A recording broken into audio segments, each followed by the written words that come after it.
ചെന്നെത്തുന്നത് എവിടെയുമാകട്ടെ, സത്യത്തെ പിന്തുടരുക, കാപട്യത്തെ ദൂരെ കളയുക. സത്യത്തെ മുൻനിർത്തിക്കൊണ്ട് സ്ത്രീകളോടൊപ്പം മുന്നേറുന്ന ഷോ ഇത് റെഡ് കാർപ്പറ്റ്.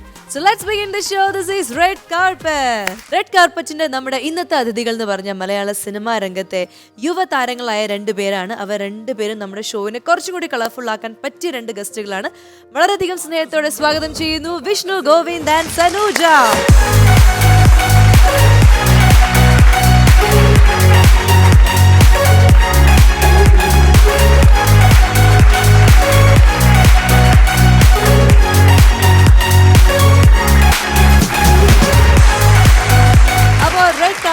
സ്വാഗതം, റെഡ് കാർപ്പറ്റിലേക്ക് സ്വാഗതം. എന്റെ ഷോ കളർഫുൾ ആക്കാനായിട്ട് വന്ന കുട്ടികളാണ് ഇവര്. നിങ്ങളാണ് ഇന്നത്തെ എപ്പിസോഡ് കൊണ്ടുപോകേണ്ടത്.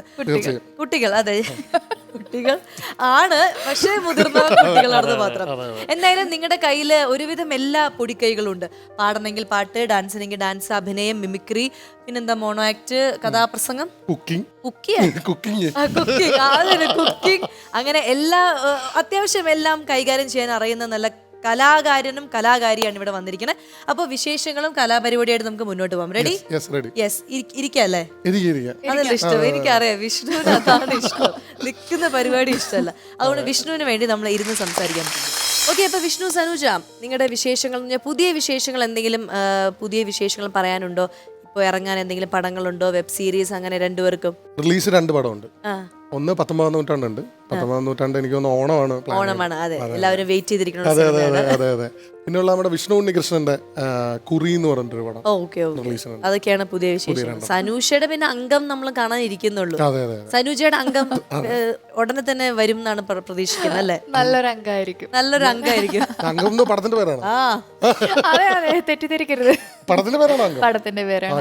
അതല്ല ഞാൻ പറയാം, സനൂജയുടെ അംഗം നമ്മൾ കാണാൻ കിടക്കുന്നത്. അതെന്താണ് അതിന്റെ വിശേഷങ്ങൾ? അംഗം പറയുന്ന ചെറിയൊരു ക്യാൻവാസിൽ എടുത്തൊരു മൂവിയാണ്.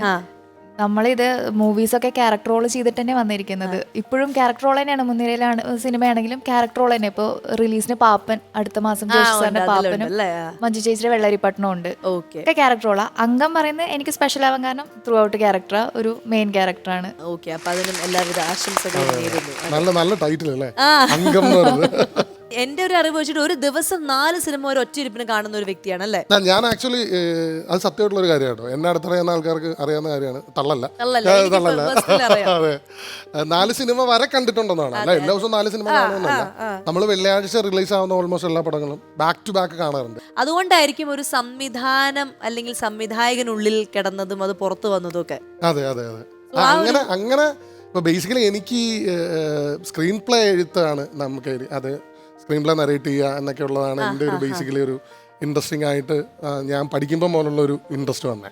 അപ്പൊ വിഷ്ണുവിന്റെ നമുക്ക് ഒരുപാട് പ്രതീക്ഷകളുണ്ട്, ഒരുപാട് നല്ല സിനിമകളും വരാനുണ്ട്, അഭിനയിക്കാനും ഉണ്ട്. അങ്ങനെ നിൽക്കുന്ന ഒരാളാണ്. അതെ. നേരെ മലയാളം വിട്ടിട്ട് പെട്ടെന്ന് തമിഴിലേക്ക് ഒരു പോക്കുണ്ടായിരുന്നു സനൂജയ്ക്ക്, അല്ലേ? അത് ഇപ്പൊ സാസുവിന് അറിയില്ല. നമ്മൾ മലയാളത്തിലൊന്നും മോഹം കാണിച്ചാൽ പെട്ടെന്നൊരു വിളി ആദ്യം വരെ തമിഴിലേക്ക് നമ്മളവിടെ ഭാഗ്യം പോലെ ഇരിക്കും. പക്ഷെ പെട്ടെന്നൊരു വിളി നമുക്ക് സഡൻലി വരും. ആ ഒരു വിളി തന്നെ വന്നിട്ടുണ്ടായിരുന്നത്. അത് ചെയ്തു കഴിഞ്ഞു. സിനിമ റിലീസായോ? റിലീസായിട്ടുണ്ടായിരുന്നു. കോവിഡിന്റെ തൊട്ട് മുന്നേ റിലീസായിട്ടുണ്ടായിരുന്നു. അങ്ങനെ സനൂജയുടെ കണ്ണ് ശ്രദ്ധിക്കൂ വിഷ്ണു. എന്താണ്? ഒരു പൂച്ച, ഒരു നാഗത്തിന്റെ കണ്ണ്, സർപ്പക്കണ്ണ്. എന്റെ ലെൻസ് അല്ല, സ്വന്തമായിട്ട് കുട്ടി ജനിച്ചപ്പോ കൊണ്ടുവന്ന ലെൻസാണ്. അതൊരു വിഷ്ണു വിചാരിച്ചു ലെൻസ് ആണെന്നല്ലേ. ഞാനും ആ ഒരു സീരിയല് കണ്ടപ്പോ ഞാൻ വിചാരിച്ചു ക്യാരക്ടറിന് വേണ്ടിട്ട് ലെൻസ് വെച്ചതാണെന്ന്. സത്യം പറഞ്ഞാൽ ഈ ഒരു കണ്ണുകാരനാണ് എനിക്ക് അങ്ങനെ ഒരു എൻട്രി കിട്ടിയത്. എപ്പോഴും സീരിയൽ എന്ന് പറയുമ്പോൾ ട്രിവാൻഡ്രം ബേസ്ഡ്. ആ ഒരു സീരിയൽ എന്തോ ഭാഗ്യം കൊണ്ട്, എന്റെ ഭാഗ്യം കൊണ്ട് ഒറ്റപ്പാലത്ത് വന്ന് പെട്ടു. ഒറ്റപ്പാലത്ത് വന്ന് പെട്ടപ്പോ ഞാനും ചെന്ന് പെട്ടു. അപ്പൊ ഇത് സാധാരണ നമ്മൾ ഈ പൂച്ചക്കണ്ണെന്ന് പറയുന്ന പരിപാടി അല്ല. ഇത് വേറെ എന്തോ ഒരു കൂടിയായിട്ടാണ്.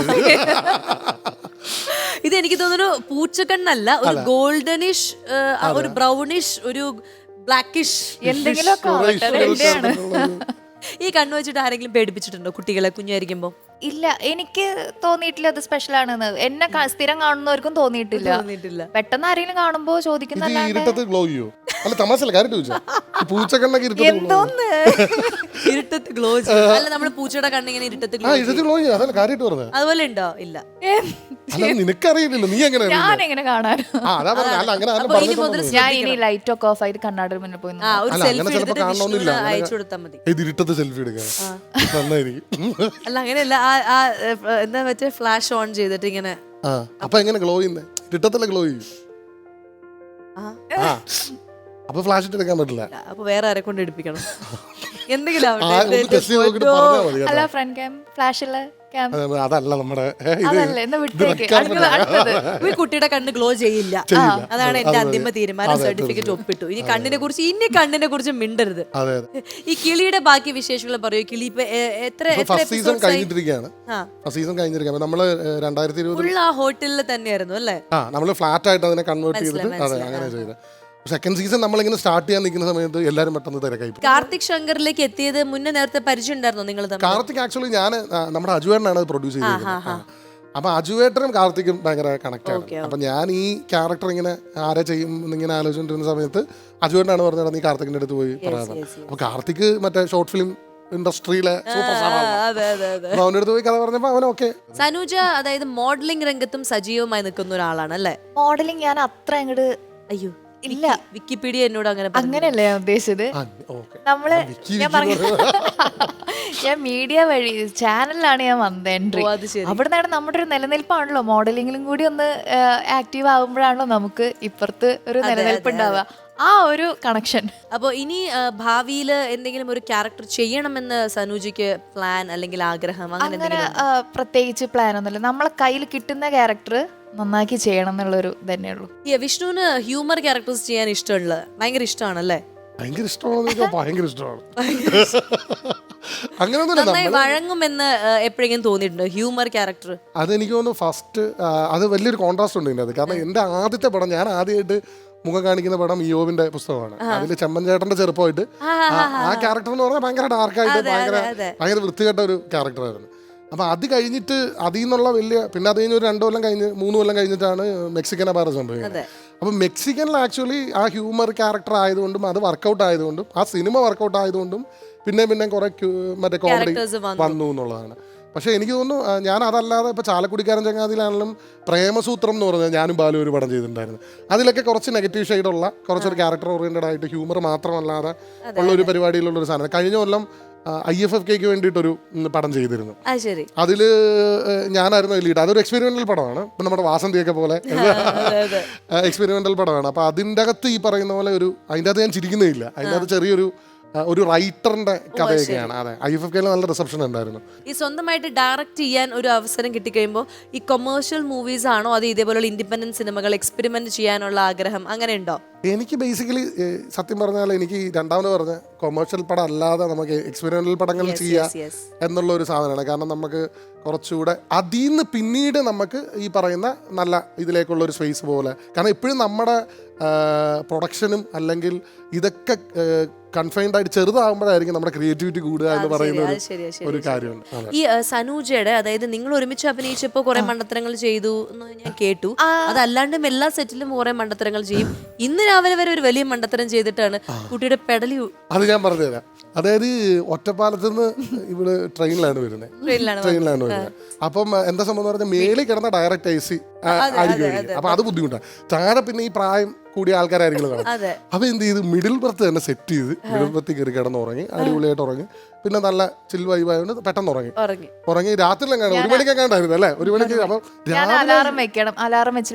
എഴുന്നേക്കില്ല. അങ്ങനെ കറക്റ്റ് 7 മണിയായപ്പോ തിരുവനന്തപുരത്ത് ഇപ്പൊ അലാറം വിളിച്ചു ഒറ്റ ഈ മിഡിൽ ബർത്താണ് മറന്നുപോയി. തല എന്നിട്ട് മേളിൽ ചെന്ന ഒറ്റയിടി അമ്മേ എന്ന് പറഞ്ഞൊരു വിളിയും കേട്ട് ഇപ്പൊ ഈ ശ്രദ്ധിച്ചാൽ മതി തല അധികം അനക്കൂല. അയ്യോ പക്ഷെ നല്ല ഉളുക്ക് കിട്ടിക്കാണൂലോ. അപ്പൊ ഇങ്ങനെ എണിക്കുമ്പോ അത്ര ഒരു ഗ്യാപ്പ് അല്ലേ ഉള്ളൂ. അതെ മിഡിൽ ബർത്ത് അല്ലേ നല്ല ഉളുക്ക് കിട്ടി. അതാണ് ഇതുപോലെ ഇത് ഉണ്ടായിട്ടുണ്ടോ എപ്പോഴെങ്കിലും ഇതേപോലെ മണ്ടത്തരങ്ങൾ? നമ്മള് മണ്ടത്തരങ്ങളൊക്കെ കരുതി കൂട്ടി ചെയ്യില്ലല്ലോ. കാണുന്നവർക്ക് മണ്ടത്തര തോന്നിയായിരിക്കും. അതെ ഇതിപ്പോ കുട്ടിക്ക് ഒരു മണ്ടത്തരായിട്ട് തോന്നിയില്ല. പക്ഷെ നമുക്ക് കേൾക്കുമ്പോഴാണ് ചിരിച്ചു മരിക്കുന്നത്. എനിക്ക് തോന്നിയില്ല മണ്ടത്തര. അതുപോലെ ഈ അടുത്തിടെ വേറെ എന്തെങ്കിലും സംഭവിച്ചോ ഒറ്റപ്പാലത്ത്? ഈ അടുത്തൊരു സംഭവം ഉണ്ടായെന്ന് വെച്ചാൽ അത് ഈ റീസെന്റ് ആയിട്ട് നടന്നുകൊണ്ടാണ് ഓർമ്മ തന്നെ. ഈ നമ്മുടെ ടൈൽ കട്ടർ ഇല്ലേ റൗണ്ട്, അത് ഇവിടെ കിടക്കുന്ന കണ്ടായിരുന്നു. അപ്പൊ നമ്മളിങ്ങനെ ഇരിക്കുമ്പോ ഞാനത് വിചാരിച്ചു, ഇത് ആരെ ഈ ഗ്രാമഫോണിന്റെ റീല് കൊണ്ട് ഇവിടെ ഇട്ടിരിക്കണം. അപ്പൊ ഞാനത് അറിയാതെ ചോദിച്ചു, നമ്മുടെ സംശയമല്ലേ, ചോദിച്ചൂടെ ഗ്രാമഫോണിന്റെ റീലൊക്കെ എന്താ ഇങ്ങനെ ഇട്ടിരിക്കണ നിലത്ത്? ഗ്രാമഫോൺ തെറ്റിപ്പോയോ? ഇല്ലല്ലോ, ഗ്രാമഫോൺ റീലും തന്നെയല്ലേ പറയാ. സോറി, അതും തെറ്റിപ്പോയി. അതെന്താണ്? ഞാൻ മറന്നുപോയി. പക്ഷെ ഗ്രാമഫോണിന്റെ കാസറ്റ് എന്ന് പറയണ്ടല്ലോ കരുതിയിട്ടാണ് അങ്ങനെ പറഞ്ഞത്. ടൈൽ കട്ടർ കിടക്കണ കണ്ടപ്പോ ഞാൻ ആ ഗ്രാമഫോണിന്റെ റീലായിരിക്കും. അത്യാവശ്യം ആന്റിക് പീസ് അല്ലേ, ഇതൊക്കെ ആരും കെയർലെസ് ആയിട്ട് ഇടാൻ പാടില്ലല്ലോ എന്ന്. അത്രേ ഉള്ളൂ സാരം. ഗ്രാമഫോണിൽ വെച്ചു, അത്രേ ഞാൻ ചെയ്തുള്ളൂ. അതിനാണ് മണ്ടത്തി എന്ന് പറയുന്നത്. സനൂജ കല്യാണം കഴിച്ചിട്ടില്ലല്ലോ. നീ കല്യാണം കഴിച്ച് കൊണ്ടുപോകുന്ന ആള് ഭയങ്കര യാത്രാപ്രേമിയും അല്ലെങ്കിൽ ഒരുപാട് ഫുഡ് എക്സ്പ്ലോർ ചെയ്യാൻ ഇഷ്ടമുള്ള ആളാണെങ്കിൽ എന്ത് ചെയ്യും? ചെറിയ ചെറിയ കണ്ടീഷൻസ് ഉണ്ട്. മീൻസ് യാത്ര ചെയ്തോട്ടോ, കുഴപ്പമൊന്നുമില്ല. ഞാൻ വീട്ടിൽ പറഞ്ഞ അമ്മ എനിക്ക് കല്യാണം കഴിക്കുകയാണെങ്കിൽ ഗൾഫിലോ വിദേശത്തോ എവിടെയെങ്കിലും ജോലിയുള്ള ഒരാളായിരിക്കണം. ഒരു 6 മാസം കൂടുമ്പോഴോ 1 കൊല്ലം കൂടുമ്പോഴോ വരും. എന്നെ കൊണ്ടുപോകണ്ട, എനിക്ക് പോകണ്ട, വല്ല വിസിറ്റിംഗ്. ഒരു പെൺകുട്ടി ഇങ്ങനെ പറയുന്നേ, ഗൈസ് നോട്ട് ദി പോയിന്റ്. ആദ്യമായിട്ടാണ്. അതായത് ആൺകുട്ടികൾക്ക് സന്തോഷമായിരിക്കും, എപ്പോഴും ശല്യം ചെയ്യാൻ വരില്ല, 6 മാസം കൂടുമ്പോ വരിക. സനൂജയ്ക്കും ശല്യമില്ല, നാട്ടിൽ വരുമ്പോ എല്ലാ ദിവസവും ഞാൻ പുട്ടുകടം വെച്ച് തരാം, എനിക്ക് ഒരു ബുദ്ധിമുട്ടുമില്ല. അതെ, കല്യാണത്തിന് എന്റെ ഭാഗത്തുനിന്ന് അധികം കൂട്ടുകാരൊന്നും ഉണ്ടാവില്ല, ഒരു 3 പേരെ. അതുകൊണ്ട് ആർക്കും ഒരു ബുദ്ധിമുട്ട്. പിന്നെ ഈ 6 മാസത്തിൽ വന്നാലും പുറത്തു പോകാൻ ഒരുപാട് യാത്രകൾ വേണ്ട, ഒരുപാട് സിനിമകൾ വേണ്ട, പുട്ടും കടലയും കൊടുത്ത് അഡ്ജസ്റ്റ് ചെയ്യും. പിന്നെ അദ്ദേഹത്തിന് വേണമെങ്കിൽ അദ്ദേഹം പോയി കഴിച്ചോട്ടെ. എന്റെ ദൈവം, ഇൻഡിവിജ്വൽ സ്പേസ്. ഇതുപോലെ ഒരു ഭാര്യ കിട്ടാൻ പുണ്യം ചെയ്യണം, ആരാണെങ്കിലും പുണ്യം ചെയ്യണം. അത് പലരും ആഗ്രഹിക്കുന്നുണ്ടാവും. കാരണം ഇപ്പൊ പലർക്കും പറയാൻ എന്റെ കൂടെ സ്ഥിരം നിക്കണ്ട, എനിക്ക് അത് ഇഷ്ടമല്ല. ഫിസിക് ഇങ്ങനെ ആയിരിക്കണം, അങ്ങനെ എന്തെങ്കിലും സങ്കല്പം ഉണ്ടോ? ഇല്ല, താടി വേണം, മീശ വേണം, അതൊക്കെ എടുക്കാ കളയാ, അതൊക്കെ എന്ത് വേണമെങ്കിലും ചെയ്യാലോ നമുക്ക്. നമ്മൾ പ്രായമാവും അല്ലെ, ചിലപ്പോ എങ്ങായിട്ടിരിക്കും, അതിനൊന്നും കാര്യമില്ല. അതൊക്കെ ഇങ്ങനെ മേ ബി താടിയുള്ള ആളെ കാണുമ്പോ എനിക്ക് താടി കളയാൻ, എനിക്ക് തന്നെ കളയാൻ തോന്നും. താടി ഇല്ലാത്ത ഒരാളെ കാണുന്ന താടി വളർത്തിയിട്ട് വരുമോ ചോദിക്കും. എന്റെ മൈൻഡ് അങ്ങനെയാണ്, എനിക്ക് അതുകൊണ്ടായിരിക്കും സെറ്റ് ആവാത്ത. ഒരു പ്രത്യേക ട്രിപ്പിംഗ് ആണ് ഈ കുട്ടികളുടെ. നാഗവല്ലി മറ്റേ സത്യത്തില് കുട്ടിയുടെ എന്താണ് കുട്ടിക്ക് പ്രോബ്ലം? അല്ല, ഞാൻ പറഞ്ഞത് ഇവള് മണ്ടത്തരം അല്ല ചെയ്യുന്നത്, ഇവള് കറക്റ്റ് ആയിട്ട് ബാക്കിയുള്ളവർക്ക്. അതാണ് നമുക്ക് എന്തോ പ്രോബ്ലം ഉള്ളതായിട്ട് എനിക്ക് തോന്നുന്നത്. പക്ഷെ എന്റെ അടുത്ത് പറയാറുണ്ട് എന്റെ ഫ്രണ്ട്സ്, സാനു നീ ഇത് പുറത്തൊന്നും പറയല്ലോ. അത് കുഴപ്പമില്ല, ഞങ്ങൾ രണ്ടുപേരും അറിഞ്ഞിട്ടുള്ളൂ, വേറെ ആരും അറിയില്ല. ആ കാര്യമൊന്നും പേടിക്കണ്ട, നീ പേടിക്കാ. എന്തായാലും സനൂജയുടെ ഈ ഒരു പ്രവചനം അല്ല, ഈ ഒരു ആഗ്രഹങ്ങൾ കേട്ടിട്ട് അങ്ങനെ ഒരു പ്രവാസി തന്നെ ഞാൻ ഉറപ്പ് പറയാം, ഈ ടെലികാസ്റ്റ് കഴിഞ്ഞു കഴിഞ്ഞാൽ ഇൻസ്റ്റാഗ്രാമിന് ചാറ പറയാൻ. ഒരുപാട് അങ്ങനെ കല്യാണ ആലോചന വന്നിട്ട് ഒരു അടിപൊളി പയ്യനെ കിട്ടട്ടെ. എന്നിട്ട് 6 മാസം നിങ്ങൾ എന്താന്ന് വെച്ചാൽ ചെയ്തോളൂ. എന്തായാലും 6 മാസം ഒന്നും ചെയ്യുന്നില്ലല്ലോ. കല്യാണം കഴിഞ്ഞ് പിറ്റേ എനിക്ക് എന്റെ സ്പേസ്, എന്റെ ബെഡ്. അയ്യോ, അടിപൊളി അടിപൊളി. എന്തായാലും ഉഷാറായി ഈ ഒരു സംഭവം, ഈ ഒരു കോൺവെർസേഷൻ എനിക്ക് അങ്ങ് ഇഷ്ടപ്പെട്ടു. അതുകൊണ്ട് ഈ ഒരു എനർജി തന്നെ നമുക്കൊരു ഗെയിം കളിച്ചാലോ? ഈ എനർജി കാരണം ഇനി നിങ്ങൾക്ക് ഇങ്ങനെ ഒരു എനർജി കിട്ടിയെന്ന് വരില്ല, അതുകൊണ്ട് ഈ എനർജി തന്നെ. ഞാനാലോചിക്കുന്നത് ഇവിടുത്തെ ഗെയിമൊക്കെ ഇവർക്ക് കളിക്കാൻ പറ്റുമെന്ന് ഞാൻ ആലോചിക്കുന്നത്. ഇവള് ചിലപ്പോൾ നമ്മളിപ്പോൾ വേറെ എന്തെങ്കിലും ഒരു ഗെയിം കളിക്കുകയാണ്, അപ്പൊ അത് ചിലപ്പോൾ ഇവിടെ മനസ്സിൽ വേറെ രീതിയിലായിരിക്കും. നമ്മൾ സാറ്റ് കളിക്കാന്നൊക്കെ പറയില്ല, നമ്മളെങ്ങനെ സാറ്റ് കളിക്കുന്നത്? എല്ലാവരും ഒളിക്കും, ഒരാൾ എണ്ണും. ചിലപ്പോൾ ഇവള് കളിക്കുന്നത് എങ്ങനെയാ, എല്ലാവരും എണ്ണും, ഒരാൾ പോയി വിളിക്കും, എന്നിട്ട് എല്ലാവരും അവളെ കണ്ടുപിടിക്കും. അങ്ങനെയൊക്കെ ആയിരിക്കും എനിക്ക് തോന്നുന്നു. മൈൻഡ് എങ്ങനെയാണ് പ്രവർത്തിക്കണം. പരിപാടിയാണല്ലോ.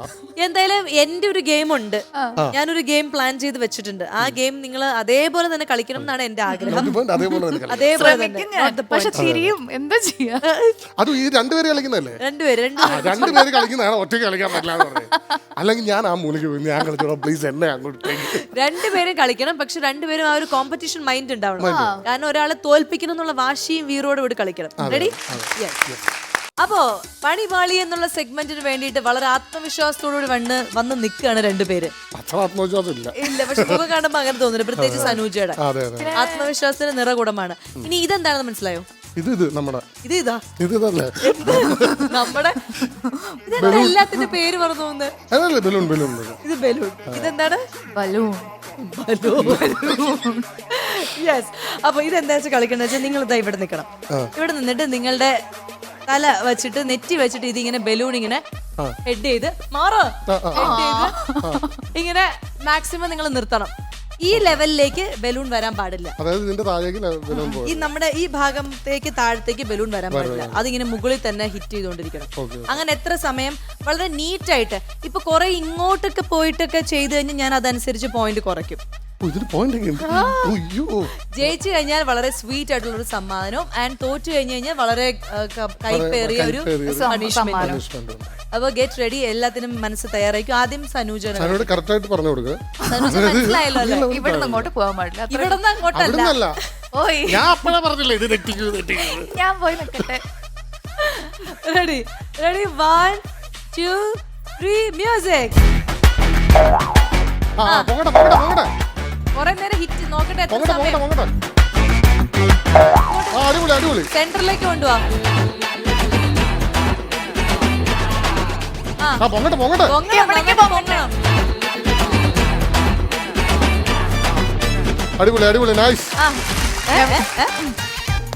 കഴുത്ത് ശരിയാവാൻ പോവാണെന്ന് തോന്നുന്നു. ഞാൻ അങ്ങോട്ട് വീഴാൻ പോവാണ്.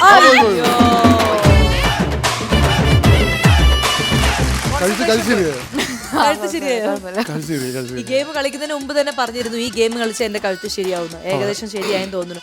എന്തായാലും നമ്മളുടെ സനൂജ 24 സെക്കൻഡ്സ് ഹോൾഡ് ചെയ്ത് വെച്ചിരിക്കുകയായിരുന്നു ഈ ബലൂൺ. 24. അപ്പൊ താങ്കൾ 25 ആക്കണം. 20. അല്ല ഇവിടെ കഴിച്ചതിന് പ്രശ്നമാന്ന് പറഞ്ഞിട്ട് ഇവള് കളിച്ചിട്ട് ഞാൻ ചിലപ്പോ ഒരു പ്രശ്നമില്ല. 3 സെക്കൻഡ് താഴെ പോകും. കണ്ടോ? അപ്പൊ എന്തായാലും നോക്കാം. ഐശ്വര്യമായിട്ട് പിങ്ക് ബലൂൺ പിടിച്ചോളൂ. 1 2 3 മ്യൂസിക്.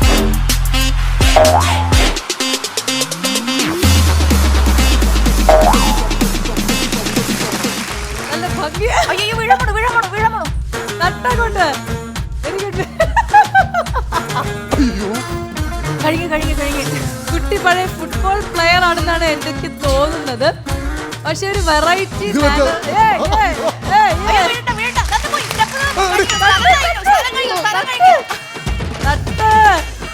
ഇനി ഇങ്ങോട്ട് വാ, സെന്ററിലേക്ക് വാ. യെസ് വാ. അയ്യോ ഇനി വെരി ഗുഡ്.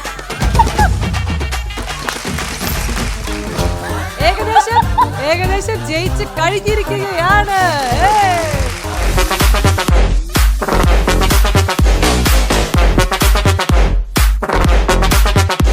ഇത് കേൾക്കാം. അതായത് ഇദ്ദേഹം ചെയ്ത ഈ ഒരു ബോൾ ഇങ്ങനെ ഹോൾഡ് ചെയ്യണം നമ്മൾ പറഞ്ഞെങ്കിലും ഒരു പ്രത്യേകതരം ടെക്നിക് ഉപയോഗിച്ചിട്ടാണ് ഇത് കളിച്ചതെന്നാണ് എനിക്ക് തോന്നുന്നത്. അതായത് ബോഡി ഫുൾ ഇങ്ങനെ ഒരു ആക്ഷൻ ആയിരുന്നു. ആണോ? ഞാൻ വിക്കിപീഡിയയിൽ റിസർച്ച് ചെയ്തു, കുറച്ച് യൂട്യൂബ് വീഡിയോ ഒക്കെ കണ്ടു, മനസ്സിലായി. സ്ഥിരമായിട്ട് ഈ ഗെയിം കളിക്കുന്ന ആളാണെന്ന് കണ്ടപ്പോ എനിക്ക് തോന്നി. ഞാൻ ഡെയിലി വൈകുന്നേരം കളിക്കാറുണ്ട്. സൂപ്പർ. അതുകൊണ്ട് ഇവിടുത്തെ കപ്പ് കൊണ്ടുപോകാൻ തീരുമാനിച്ചിരിക്കുകയാണ്. എത്ര സെക്കൻഡാന്ന് അറിയണ്ടേ?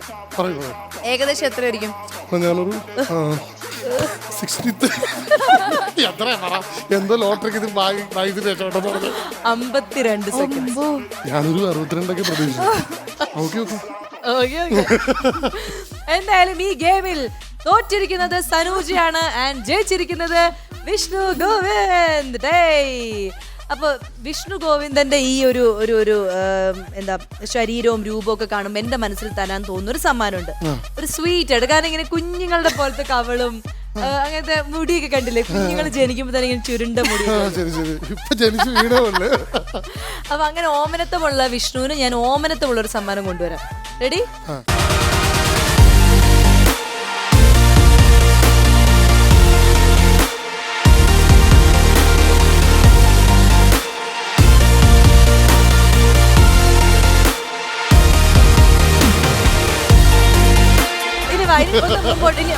മുമ്പോട്ട് നടന്ന് ആ പാട്ടിനനുസരിച്ച് നടക്കണം. പൈപ്പ് ഇവിടെ വയ്ക്കുകയാണ്.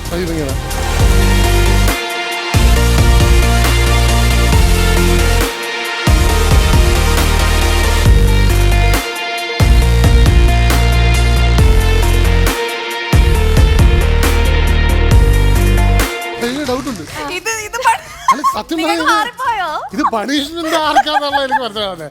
ഇത് ഗിഫ്റ്റ് പണിഷ്മെന്റ് ചിലപ്പോ മറ്റേ കുറച്ച് 5 കട്ട്ലറ്റ് വെച്ചിട്ട് പെട്ടെന്ന് തിന്ന് തീർക്കാനോ KFC കൊണ്ട് കൊടുത്തിട്ട് പെട്ടെന്ന് കഴിക്കും ഏറ്റവും പെട്ടെന്ന്. അതായിരിക്കും ഇനിയിപ്പോ കണ്ടോ. സ്വീറ്റ് ഇരിക്കുന്ന കണ്ടില്ലേ? ഞാൻ സ്വീറ്റ് സമ്മാനം ഇത് സ്വീറ്റ് ആണ്, ജീരക മിഠായി. അതിനാണ്